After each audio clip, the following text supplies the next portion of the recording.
Hey, you there. Thank you for watching, and welcome to Force Lines Forever. Today, I have a 6v6 custom match here on the most amazing Neuroxys map generator. So let's go ahead and introduce our teams and our players, starting off with Team 1 on the western side or southwestern side of the map, ending with Team 2 on the northeastern side. Starting off with Team 1's isolated player on his own little island, we have Ultra Lord. He is an Aeon in Emerald Green. He is a 1000 rated player. To his northwest, we have in Orange Color Orange, it is Cyborg 16 as a Seraphim as a 1400. Starting off in the southeastern corner now, we have Pie Guy. I wonder if he likes 3.14 pie or he likes cherry, apple, pecan, all of those other types of pies. He is a Cybran. He is a 1200. To his north in Light Oak 10 is another Cybran. It is Ocean Cabbage, well, aptly named for this match, considering there is a decent amount of ocean in it. He is a 1400. Surprised he's not a bluish color, a tropical ocean blue. That is on Team 2, actually. To the north, we have in Regal Purple, it is Tesla Max as another Cybran here for Team 1 as a 1500. And rounding out Team 1's lineup northwestern side here, we have in Rust, it is the 1700 rated player, the highest rated player on Team 1. He is Kabanoff. He's playing as a UEF and as a 1700. So for Team 1 side of the map, they have at least one of each of the factions with 3 Cybrans. So in a 6v6, that means one of each of the rest, 1 Aeon, 1 UEF, 1 Seraphim. Team 2's isolated player in the east here, he is in Stitch Blue, and his name is RSL. I have no idea what it stands for. He is a Seraphim. He is an 1100. To his northwest in Snow White is Lorem Ipsum, the fill-in word, I guess. He is a 1400 as, again, an Aeon in Snow White. To his northeast, we have in Batman Gray, it is Ice Ball. He is a Seraphim. He is an 1100. Westward, we have that Tropical Ocean Blue coloration player of Artifacts. He's a UEF for this match as a 1200. In Chevy Crimson to his south is another UEF. It is Master Mandel. He is a 1500. And rounding out Team 2's lineup, the highest rated player on Team 2 and in the game overall, just barely beating out Team 1's Kavanaugh by 100 points roughly, it is Smithers. He is in Pac-Man Yellow as a UEF. So for Team 2's side of the map, they have more UEF than Team 1 does. They actually have 3 UEF versus Team 1's 1. They also have 2 Seraphim and 1 Aeon. So they lack a Cybran player on Team 2, but they make up for it by having more Seraphim and more UEF. And for these 12 players on the map, let's take a look at the reclaim situation. Currently sitting at 5,200 mass. Not really worth writing home about, especially for 12 players. What is that? 400 mass per player, roughly. Did I do that? No, 400. Some amount of math, 400 mass, maybe. I can do math in my head, I promise. No, not really enough to really write home about. But the map does make up for it a little bit with mexes. Not only do we have land mexes, we also have water mexes. So on Team 1 side of the map, we have a Trimex position right here, as well as a couple of one-offs on nearby Ultra Lord's position here. In the mainland, most of it is just one-off mexes, of course, besides the main base mexes. But there is a lot of one-offs, I will admit, and there is a couple, one-offs going to dotted in the ocean as well. A couple of mexes in the middle island here, and a couple more mexes, a twin mex on the western and eastern side of this middle as well. Northwestern corner, I don't expect that much Navy. We do see Smithers is deploying a couple naval facilities, but it is very isolated versus the other side of the map, which is just everything is interconnected. So it's probably just going to be a win for Team 2 and Navy up there to the northwest for now, since there's no opposition as of yet from Team 1. Maybe they'll do some damage to Kabanoff's position, but besides that, there's really not a whole lot they can hit, especially when they get to T2. Maybe T3 can branch out a slight bit more, but not by much. We do see it's going to be a 1v1 in the eastern side of things, mostly Navy, maybe a couple of land units on the islands, and maybe a couple of bombers. and whatnot, but it is Ultralord from Team 1 and RSL from Team 2 fighting out over there. In the middle, we have Team 2's Lorem Ipsum moving in, grabbing the middle island. His direct opponent is Cyber 16. We do have a couple of other players on both teams going for some more naval factories. So it looks like 1, 2, 3, I would presume, out of this position, and 4 for Team 2 and Navy. Team 1 at least showing signs of 3, with a possible maybe 4, maybe not. But again, Team 1 does have 3 Cybran, so they have 3 potential commanders you can go for torpedo upgrade, which is very nice to have early on in Navy. Not really as effective mid-ish to late, unless you can get just a lot of veterancy to keep that comm alive. And Nano, those are the 2 biggest things with that sort of situation there. We do have some fighting on this upper plateau position. Looks like Team 1 is crushing Team 2's forces here. So while Team 2 is grabbing the middle island, Team 1 is grabbing the upper plateau. And in terms of mexes, it is a little bit more in the mex department. It's 6 versus 4. And in the southeast, nothing really exists now. It does look like Team 1's Ultralord has kicked Team 2's RSL out for now. And he does have a couple of bombers raiding some positions on the main island for RSL. So it is, again, favoring Team 1 in some issues, or some situations, and Team 2, they're favoring in some situations. So it is not a one-sided game at all by any means, but it is only still 8 minutes on the clock. So anything can happen in this game. Game enders can explode because of a random teleportation or comm. That's actually teleportation, either SICU or ACU, or artillery, or nuke, or a bunch of T4, or even a bunch of T3, or even a bunch of T1s. Anything can happen in this game, so there's no deciding the winner, at least in my opinion, at 9 minutes on the clock. Tactical Missile, though, is going to help Team 2 in Navy, at least a little bit. He is Seraphim, so he can only go with the regular TAC missile. He can not get the Billy Nuke like 4 other players in this game can. So limited in that idea and that realm, but he does have the potential to be 50,000 hit points on board that comm, so there is kind of a trade-off, of course, with everything. Does look like Team 2 has at least 1, maybe 2 air players. We do see Team 1 has 1 and maybe 2 air players. So we are seeing T2 air facilities online for at least 2 players on each team. So main air players with secondary potential and maybe tertiary from somebody from Team 1 and Team 2, but we'll just have to see. Team 2, like I stated really early, or a couple minutes ago at least, Team 2 has grabbed the northwestern corner Navy for the water, which is great. Doesn't really get them a whole lot, but something's better than nothing. But he does have a T2 naval headquarters up here, which is isolated from everything else, so he can upgrade this to T2 and not worrying about losing it if that place is invaded. So that is a benefit of having a isolated naval facility. But again, that means that production capability is diminished because it's not on the main waterfront. We do see Team 1 has T2 Navy online as well, but a couple of naval units inbound from artifacts going after the facilities here for Cyborg. Cyborg going for his gun upgrade on board. Couple of hover tanks inbound from Lorem Ipsum. They are the Blaze side of things, so because he is an Aeon. Couple of Team 1 frigates trying to deal with him. We have more inbound T2 Navy also online for Team 1's Ultralord. And it looks like maybe Team 2 has a T2. Yep, there it is, upgrading as we speak. Ice Bowl is in the water. He is Seraphim. No missile on board. RSL is the one with the missile on board. Gun is done here on board Cyborg Tom, but unfortunately he doesn't really have the range to fight against any of these naval units. You can see that's the range he can really fight at, and it's not really that effective. Going for torpedo on the Cybran commanders, especially, like I said, going after the subs and a couple of the destroyers would be a little bit more worth it. But again, focusing on different things for different aspects, that sort of thing. T2 Naval Headquarters will be denied underneath this amount of firepower. Team 1 bomber spam inbound from Pi Guy to assist.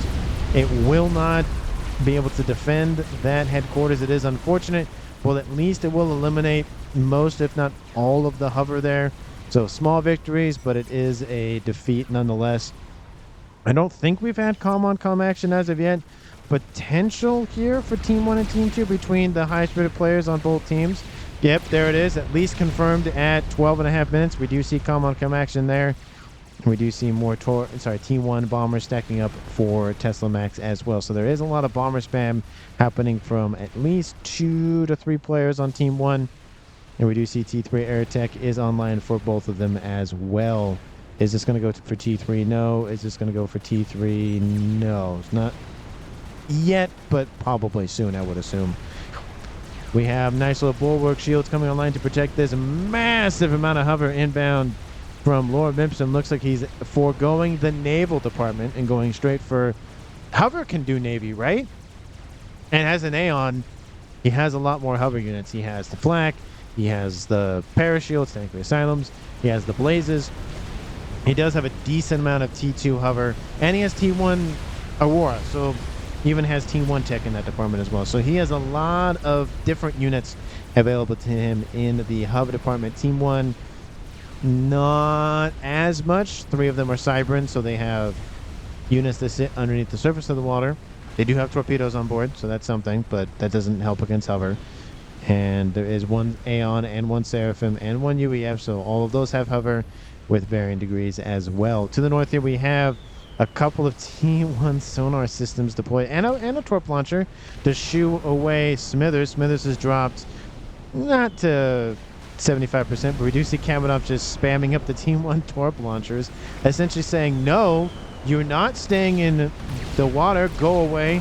Smithers does have gun and nano on board, so that will eventually deal with all of these torpedo launchers, and it looks like he's getting some on board as well. So that is going to be a losing battle for Kamenov. He is going to engage T1 PD being spammed up to deal with any sort of T1 PD being spammed up by Smithers. And it's a really interesting engagement because we have a lot of forces here, both on land, well, engineers on land, and naval units in the water. Kamenov using the additional engineering resources on board, constantly getting some damage out from those PD emplacements. Unfortunately, he's trying to force Smithers in the water, and it looks like Smithers is trying to boop him out of the water. Unfortunately, Kamenov is losing hit points pretty darn quickly. He is getting a lot of T1 PD. He's targeting the naval vessels because that's what his comm is vulnerable to currently. The torpedo launches are a little bit of a thing, but that's a lot of T1 PD now here for Kamenov. I don't think he's going to target Smithers specifically just yet.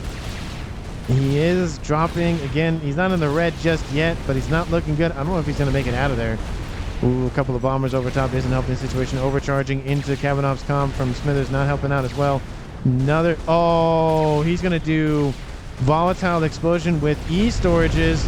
Doesn't kill off the comm, and they blow up anyways. It does do some damage to the comm.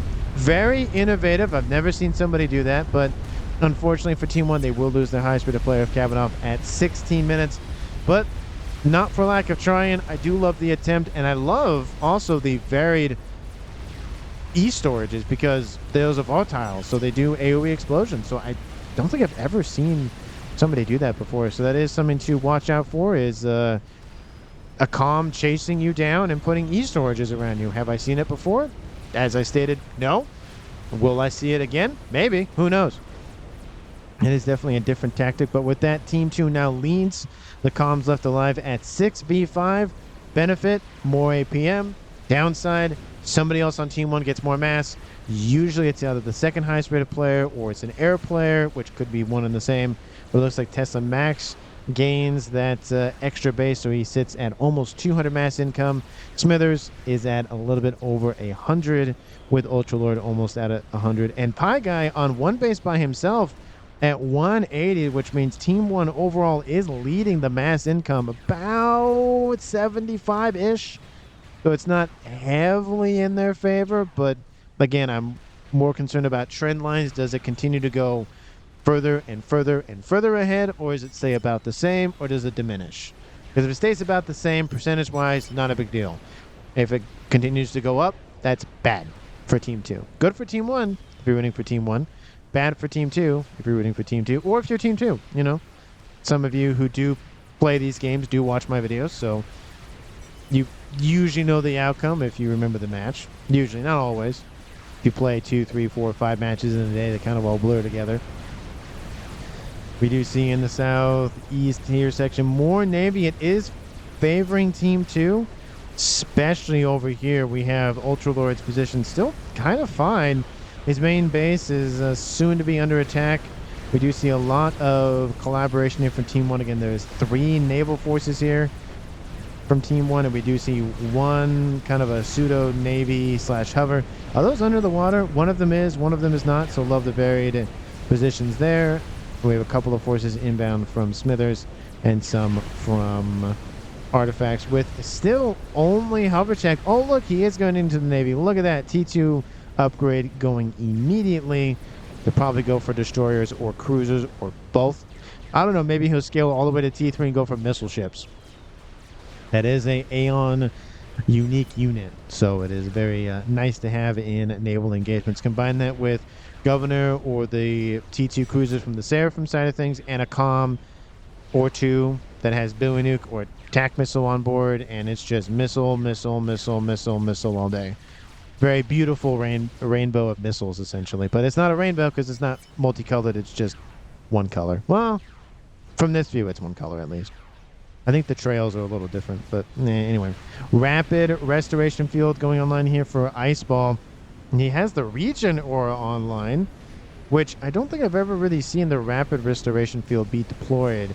I don't know if it's... I think it takes the Nano slot, which is probably why I don't see it.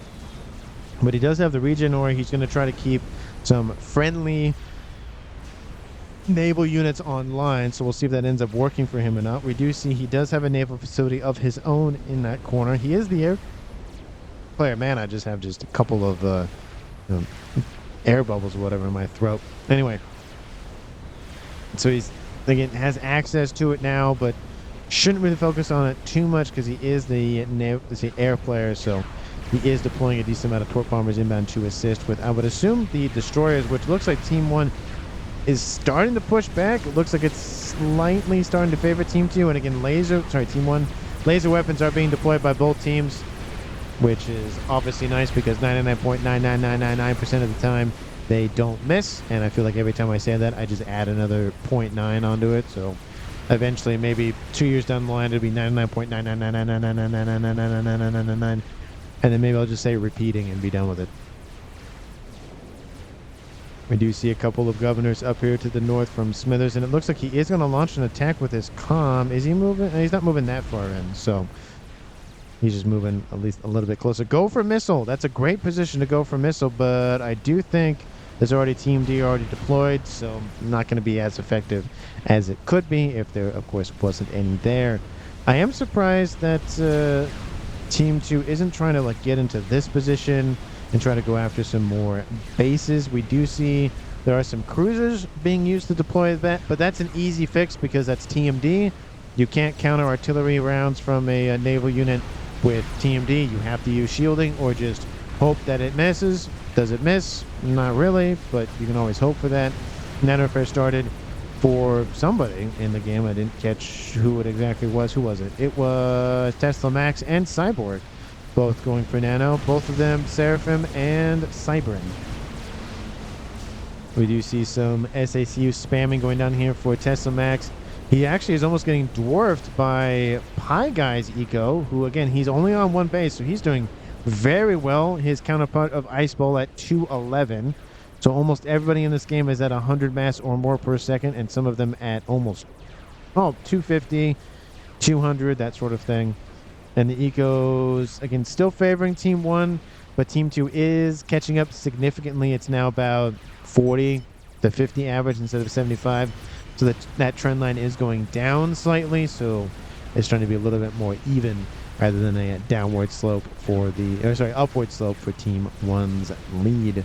We do see that Team 2 has a rough control of the middle of the map, of course using the upper plateau that Team 2 has now retaken, going for attack missile launches from Master Mendel. So going to try to overwhelm the defenses for Team 1 and maybe knock out Team D, or just go for P-Gens. Those are both good options. I don't know if the...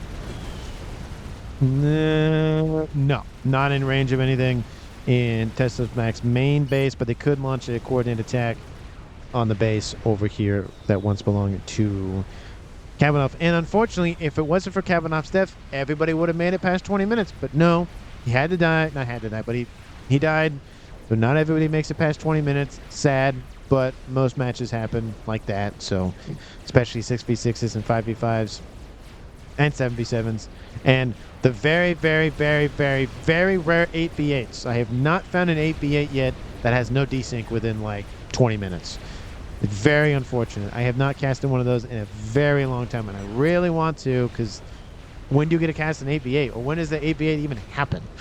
So, I love that more player, more fun, right? More stuff I miss, but more player, more fun, right? Right? Do you see in the middle here, just, again, a lot, the destroyers versus a kind of mix of destroyers and cruisers. In terms of direct weapon systems, that really doesn't exist in Navy. They're more kind of a, well, they are kind of a pseudo indirect and direct. Well, it's more direct than indirect, but the cruisers, of course, are more indirect. The lasers are direct. It is laser, go, hit, or laser is shooting and changing targets and is missing. Team choose play of RSL over here on the middle island here. Has a couple of T2 artilleries underneath shielding. Lovely place there, and has a stealth field. So team 1 doesn't even know that it exists. So lovely play there, and he's going for TMD to protect his position. Lovely, lovely choice there. Couple of Barracudas. Yep, Barracudas being deployed by Ocean Cabbage, and he has his T2 naval headquarters here. Team 1 has kind of located all of their stuff in the smaller bay-ish area, essentially behind or in the middle of the Ultra Lord's, island and main land there. We do see Tempest has been thought about for Team 1. Not even 30 minutes on the clock, and somebody's going for those. Love to see those, but Team 2 starting to rampage down the spam facilities here for Ultra Lord. Laser weapons, hover, a couple of T2 destroyers, more of them inbound. Team 1 trying to catch up to those. We do see engineers being deployed for reclaim operations. Unfortunately, those engineers can be targeted by naval vessels and by hover units. And of course, these are Cybran or UBF, so they can be targeted by torpedoes as well. So kind of a unfortunate side effect of not having hover on board those units. Team 2 starting to conglomerate their forces underneath a couple of nice little bulwark shielding. One of the unique units out of the UBF naval arsenal. I think, does the UBF have the most unique if you count the experiment? Well, because Aeon has missile ship and Tempest, which is the experimental. And then Team 1 has the Neptune, they have the Bulwark, and they have the Atlantis. They have a T2, T3, and T4. And then Cybrans don't have anything unique. And then the Seraphim have the Yasau, which is the T3 Sub-Hunter. And that's it? I think I went through all the naval vessels in my head. I could be wrong. Oh, well, no, the Aeons have the... it's like... it's a T1 vessel. It's the AA vessel, whatever that's called. So T1, T3, T4, and so it's tied. But anyway, I think I have my roster of units in my head dialed in, because again, I like Navy, so I kind of favor that a little bit. But I think I had covered every unit in my head. I could be wrong. Let me know down in the comments if I'm wrong or not. So, but I think it's 3 uniques for UEF, 3 uniques for Aeon, 0 for Cyberans, and then 1 for Seraphim. Granted, what I mean by that is, every faction has a battleship, every faction has a cruiser, every faction has a destroyer. Granted, each have different sub-effects. Battleship for Seraphim have nukes. Oh, okay. Would I count it unique if 3 of the 4 factions have it? No, because 3 of the 4 factions have sub-nukes. So, or subs that have nukes on board. So, I don't count that as unique. Unique is only that faction has it. So, anyway. We do see Team 2 deploying the glorious T3 Neptune class battlecruiser. Team 1 deploying the very long range in terms of Navy T4 Tempest with the very impressive cannon on board, not compensating for anything. You know, not like they didn't take a book out of the UEF for that or anything. Team 1, 1, 2 T3 airplanes with a possible third, but that's probably just going to stick for T2 because of Navy. Team 2, 1 and 2 with, again, probably going to stick with T2 air just because of Navy. But we do see 1, 2, 3, 4, 5. Everybody on Team 2 has some sort of naval presence one way or the other. Team 1 does not have anything for Tesla Max. And, of course, you know, Kavanaugh is gone. So the remaining 4 players have some sort of presence. Even the air player for Team 1 has some sort of Navy there. You would kind of expect Tesla Max would. But, again, he kind of get locked out of his main real estate. You're not going to put a naval vessel back here because it's not going to do anything. But currently, Team 1 has 6 players left. Sorry, Team 1 has 5 players left. Team 2 has 6 players left. The only player being killed off is Kavanaugh, or was Kavanaugh. In terms of map control, definitely favoring Team 2 in all accounts. You can see the the islands in the middle with the plateau in the middle as well under Team 2's control for the most part. And, of course, the northwestern part of the map that is kind of debunked because it's not really that impactful, but it's still under Team 2's control. Income staying relatively lockstep with one another, 1.3 versus 1.3, so nothing really in favor for Eco. So that is, it's not great for either team, but it's not bad because they're both performing about the same. Let me know down in the comments who you think is going to currently win this game. Of course, if you haven't done so already, because why not at this point, hit the like button and subscribe to the channel. And of course, as always, thank you for watching. I really, really, really do appreciate it. And look at the glorious Neptunes stacking up here for Team 2. Oh, aren't they just the best unit in the game in terms of Navy? Oh, they are glorious. No bias by any means on this channel, by any means, especially with Navy and especially with UEF. So there's that. And we do see those Neptunes actually in range of some T2 artillery emplacements. So there's Tesla Max trying to get some artillery, and yeah, there went all of those clink cameras. Yep, those are clink cameras. Well, they were clink cameras, I should say. And Smithers, what is your range on the... just barely. I think T2 artillery still has a better range, but not by much. So that will favor Team 2 just because they're right there. And we do see some cruisers starting to nip away at Tesla Max's external mexes, or not external, but tertiary mexes, the ones on the outside line, and then the middle line, and then the main base. What was an auxiliary? Ah, there it is. Auxiliary mexes. That's what I was thinking of. We do see that T4 Tempest is online. T3 battleship as well, driving backwards for some reason. Lots and lots of destroyers here outbound from Ocean Cabbage, targeting, of course, those very, you know, if you're facing them, annoying Neptunes. So Team 1 kind of focused on T4. They skipped T3, went straight for T4 and T2 units. We see for Team 1 Cyborg, he's going mainly T3. And then for Ocean Cabbage, he's going for T2 with some support units being deployed by Pie Guy. But a nuke is outbound. Speaking of Pie Guy, he's the one that built it. Lovely to see that. 30 minutes, almost on the dot. 31 is a lot more close to that. What is it outbound towards? Well, if Team 2 doesn't have an SMD, they're in a rude awakening. SMD is about to load. It's not a full 20 by 20. They have a tiny smidgen of time, but unfortunately, I don't think it's going to be enough. A couple of engineers deployed to it. I wish they would give percentages. I think there's a mod that does that. I have not found it or can't remember. I think somebody commented about it ages ago. Then life happens and people forget and whatnot. So, but anybody knows of a way to turn the yellow bar into a percentage, or at least display a percentage, not just, oh, that structure is 100%, I would greatly appreciate it. And here comes the nuke. It is going after the main air player. Lovely nuke here. It's going to kill off a lot of stuff. Does not kill off the T3 mechs, which is a little bit unfortunate here, at least in Team 1's eyes, but they kill off 3 core mexes, as well as almost all the P-gens. And they do, not kill off these T2 mexes as well. I feel like they probably should have just turned it just a little bit, or shoved it a little bit further southeastwardly and grabbed the mexes, because they're still producing 18 mass a second. And if that means that they didn't hit this max, I mean, it dropped from 27 to 18, so that's 9. But they would have taken out an additional 36, so 36 minus 9 is 27, so they would have taken out essentially a whole T3 single ring mix. And that's, of course, not including the mass storage, but the mass fabricators being the second ring around said mass extractors and mass storages. So it is still a good nuke.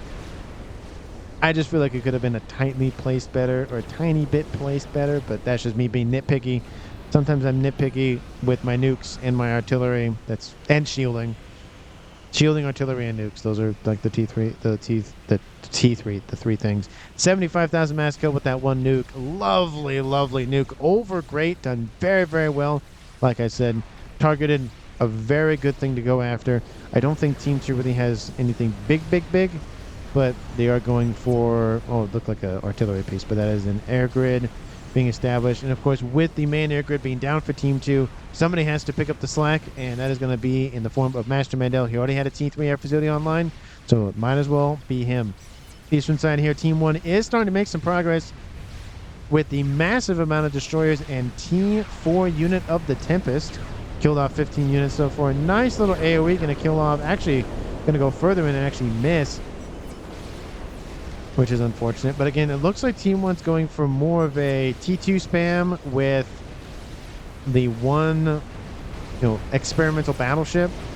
We do see ASFs coming in and wiping out those bombers. Some of them being one might make it to their target, but that is unfortunate.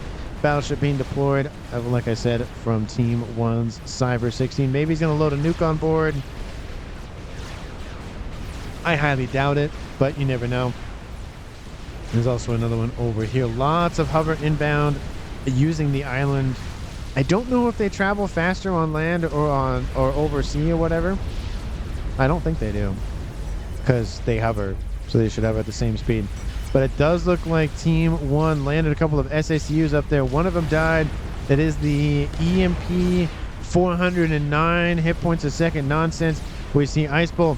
Did he try to climb that? I don't think you can, but he's trying to regen a little bit. Not really getting anywhere, unfortunately. But the attempt was made nonetheless. We do see again that eastern side for Tesla Max's shoreline starting to clear up a little bit. We do see Master Mandel deploying a couple of facilities for reclaim operations. Speaking of which, because it is a naval map, usually the numbers trend pretty high in terms of reclaim. But actually, this match, not as many as I thought. 73,000 mass. What is the total reclaim looking like? Oh, that would explain it. Team 1, 130,000 mass. Team 2, 52,000 mass. So that does explain about 100,000 mass discrepancy. And that's, I mean, it's almost that by itself. So Team 1's done a very good job with reclaim, which has probably allowed them to spam up another T4 battleship gifted over to now, who is that? That is Cyborg 16.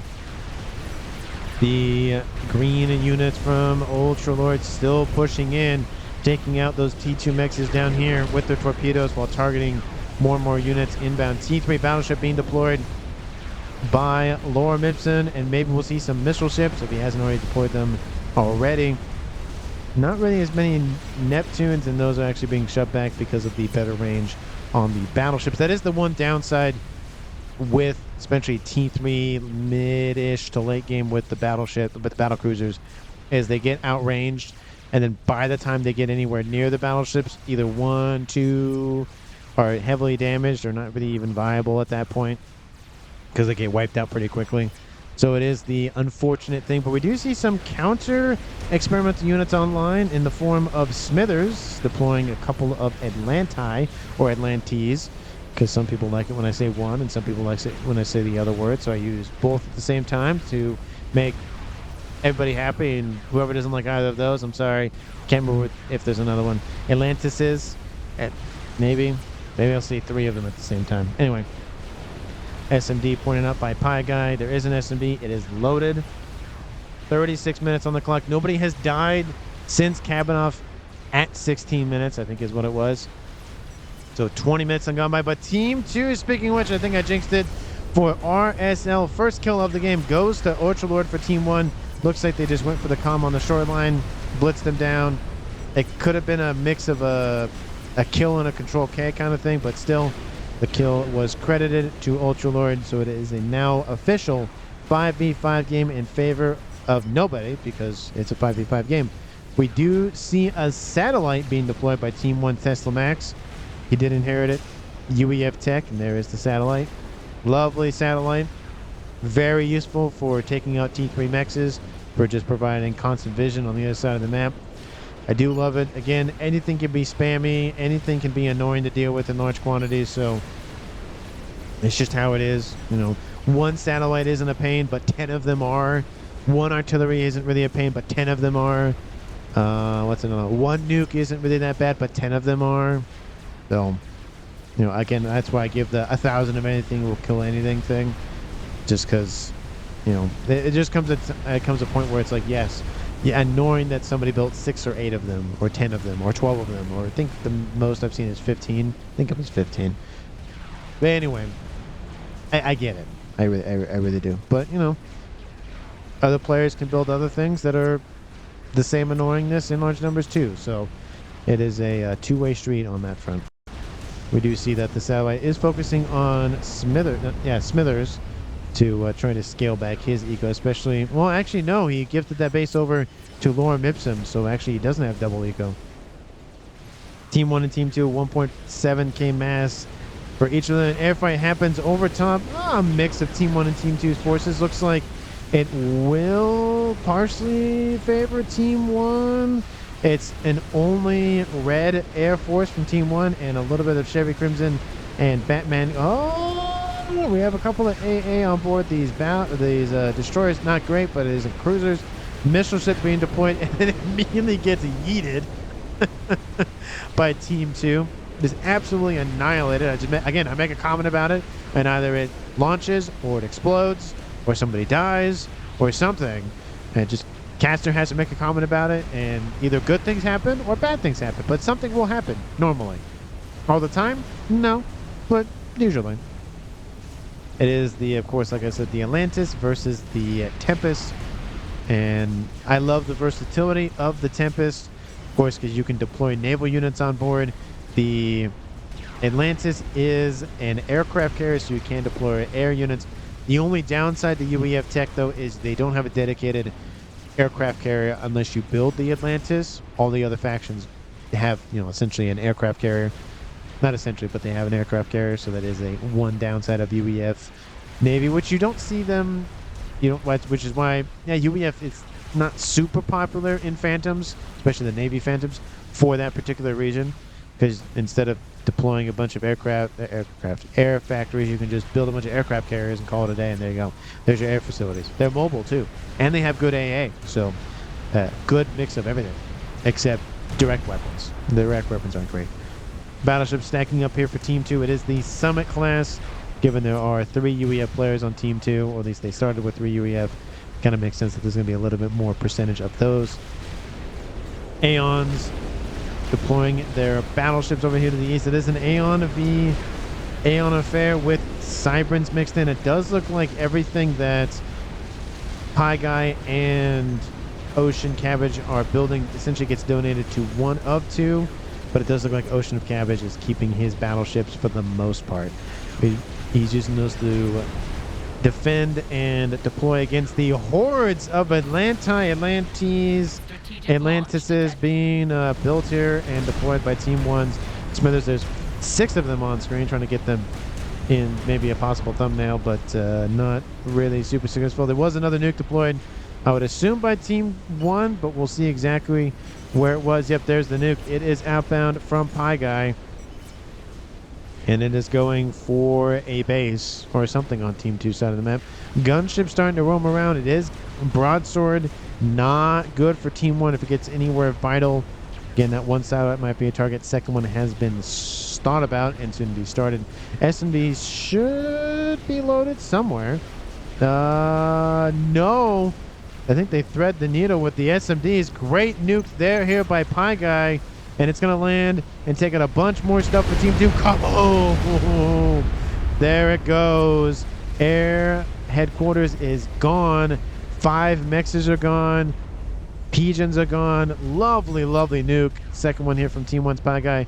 Currently sitting at 154,000 mass killed. Essentially 75,000 mass per nuke, is being very consistent with his averages. Doing very, very well with those nukes and targeted both the air players. So, you know, think he has it out for the air players on Team 2. Maybe, possibly, maybe. Airfight happens over the top of Team 1 side of the map.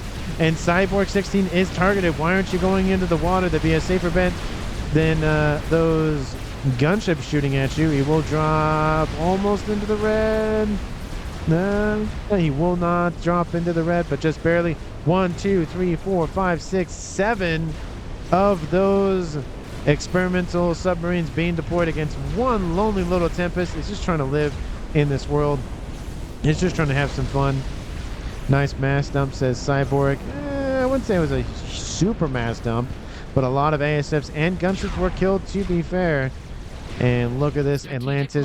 Nuke is being deployed against them, which I don't know if they turn around. That's going to be perfect, which that looks like might happen.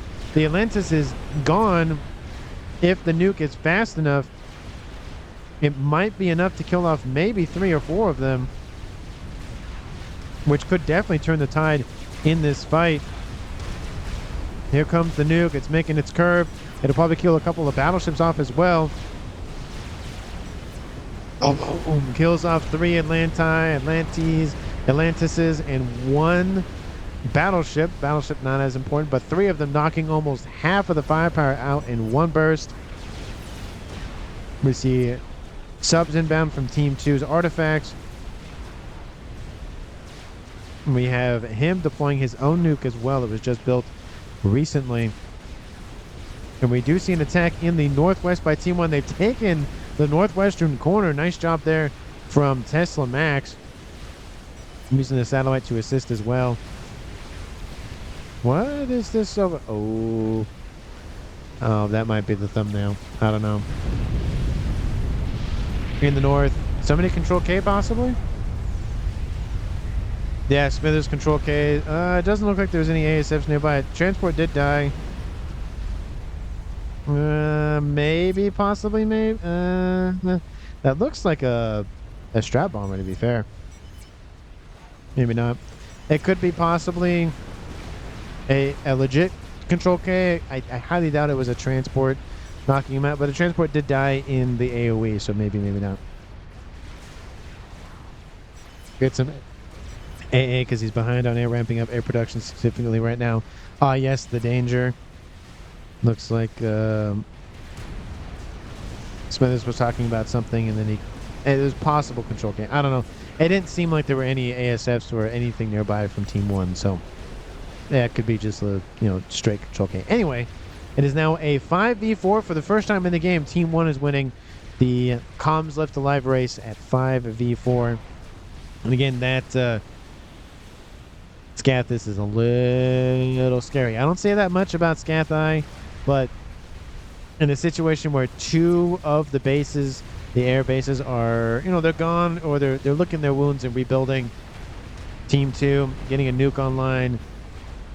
That's not great, obviously, for the Scathis' help, but there's a lot of spam that could easily be taken out by the Scathis. It's all spread out, and it's a watering can, it's a shotgun, it spreads everywhere. It is annoying to deal with in that regard. Decently heavily shielded position, no issue, but unshielded large groups of land units or just vessel or structures that aren't moving, yeah, not great. We do see, yes, we have it. We have the destroyers on land. I am not a naval unit. I am a land unit, says those Salems. And they're going after T3 mexes. Nice grab there, denying eco for artifacts. Team 2 is dropping 2K versus 1.5. And I feel like Team 2's momentum is very much slowing down significantly. Looks like all of the Atlantes have either died. Of course, they probably have been transferred over to Team 2. Some of them actually deployed out of the water to help with AA. But again, that scath is being completed in the water is not great for Team 2. Best move out of the Cybern's and Navy, or one of the things that, you know, can be done by Cyberns, is deploy a game ender in the build them in the water, then deploy it. Is it OP? No, but it is annoying to say the least, which we love annoying on this channel, because usually it's not the greatest thing on the planet, but man, again, is it annoying to deal with. We do see, again, Team 2 not really putting the pressure on Team 1 as they did moments ago. Lots of Barracudas running around, going after now the remaining Omens from Lorem Ipsum. And of course, torpedo-capable subs can't target long-range naval vessels like the battleship, because they usually have to be pretty close to it. And, you know, Team 2 is kind of lacking the numbers in terms of those units. A couple more Atlantis online here for Team 2 as well. But again, it's lovely to see that Tesla Max saying, yeah, I mean, he has 2 stealth field generators. So, and not that it really adds to the stealthiness, but, you know, it is useful just in case. It just covers your bases in that regard. Another nuke, number 3 outbound. Sorry, number 4 outbound, apologies. 195, yeah, that third nuke wasn't great for the percentage-wise, for, you know, how much mass would kill per nuke. But it did kill off 3 Atlantis. Atlantises, Atlantes, whatever. All of the names. Nuke is outbound for the naval unit once again, but Team 2 is launching their own nuke, and it will grab one more of the battleships. Come on! Just slowly eating away at Team 2's defenses and firepower. Here comes the nuke from Team 2. Do they know about it? That is the main thing. It looks like it's on a collision course for it. They know nothing about it. Looks like it's going for Tesla Max's base. And that's his main base too. He does have an SMD, and yes, it is loaded. I didn't see where it was going to strike it. It was probably going to go for the center of it. There go. Oh, a second one was launched. It did shoot it down, but a second one was launched. That is unfortunate. If Team 2 will spam nukes like that, Team 1's going to run out very quick. That SMD that has been there for 20 minutes was loaded. Yeah, the SMD went stupid. Yes, it did. It's done that before and still hit the nuke with the same missile, but this time it fired twice. So not great. I don't know. I have no idea why that happens, but it does. Lasers over the top going after more T3 mexes for Team 2, probably targeting the SMD. Maybe could be targeting the headquarters, who knows. There is a secondary UEF naval headquarters, so taking out one isn't really going to deny the other. And that's just partly because there's a lot of UEF players on Team 2, percentage-wise speaking. But once that Scathis, which is now online, starts firing, and they're going for UEF shielding, lovely in that regard. Looks like building some T2 PD defenses. Again, they are tickle cannons, but they do fire really quickly. Not a lot of damage, but looks like first volley already inbound. Master Mendel and Iceball getting a little bit of that AoE there. It's targeting the 2 SMDs. Once all the SMDs are gone, that's game, I think, for Team 1. Team 2's Navy is kind of getting ripped to shreds now by all of those Barracudas, and it's T1s versus T2s, so it will favor Team 1. There's so much TMD, but Torp defense on board, but there's only so much you can do. Look at all the yellow dots. Look at them all running around. And that's just a lot of erosion for those Tropical Ocean blue icons. SMD still not hit, but this one isn't loaded. This is the main one right there. Once that one's down, there's a couple more over here, but it's not going to be super great. They are building a YOLO, so that is a thing. 49 minutes on the clock. It is almost half loaded. Does Team 1 know about it? No, but they know there's a lot of stuff over there. And Team 2 actually recalls the match. Team 1 wins the game, Artifacts Control Cade. That is unfortunate, but I do understand from their standpoint. 49 minutes on the clock. Yeah, it's not actually 49 minutes. It's probably more like an hour or so. So they're playing for maybe more over an hour. Game emitter is done. Satellites are being deployed. They're targeting the SMDs. Another one they probably don't know about is being deployed. This SMD is going to go down here probably shortly. They have a nuke that they're about to load. Team 1 does have the adequate SMD defense. They have the adequate naval defense, and they're starting to push in. Team 2 didn't really have that much remaining in Navy, and there's a lot of Barracudas here. To give you an idea, there are 55 of them deployed. And I don't know what other spicy things Team 1 has in store. Again, their nuke that is loaded twice. Once more, 224,000 mass killed with that nuke. Did very, very well. Another Tempest. I mean, there's a lot coming online or is already online. Oh, look, there's a Colossus over here. And it wiped out this base on the eastern side of the map for Lorem Ipsum. So there's a lot of eco being lost for Team 2. And maybe you can argue that the YOLO would have come online, but how much more of the everything would have been lost by then? I would say probably most of the Navy by then, and they'd get maybe one, if not two shots in, and that is not enough, or two nukes fired.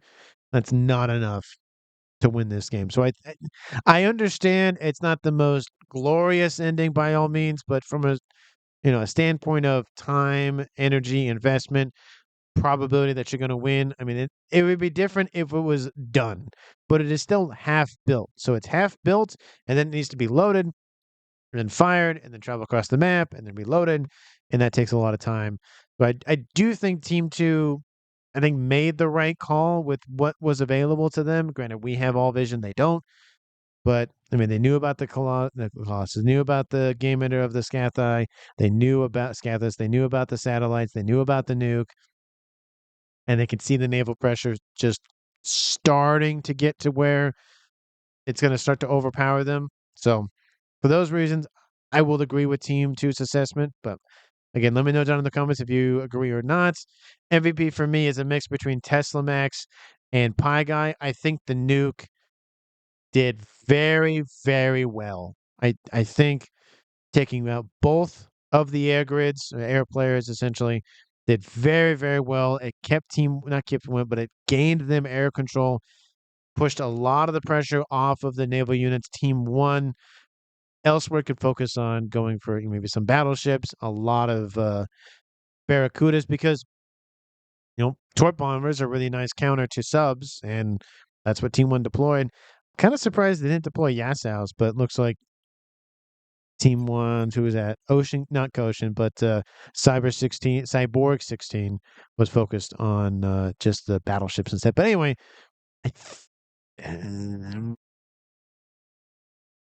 I don't know. I do think it's a mix of the nuke and the Scathus that kind of won the game for Team 1, but I don't want to always give it to the game ender, but I always don't want to give it to the nuke. I don't know. Let me know down in the comments if you have a pick for MVP. I don't. But I do think it is, at least in my opinion, between Tesla Max and Pie Guy. But again, thank you so much for watching. I really do appreciate it. If you haven't done so already, because why not at this point, hit the like button, subscribe to the channel, share, comment, all that stuff. And I will see all of you in the next one.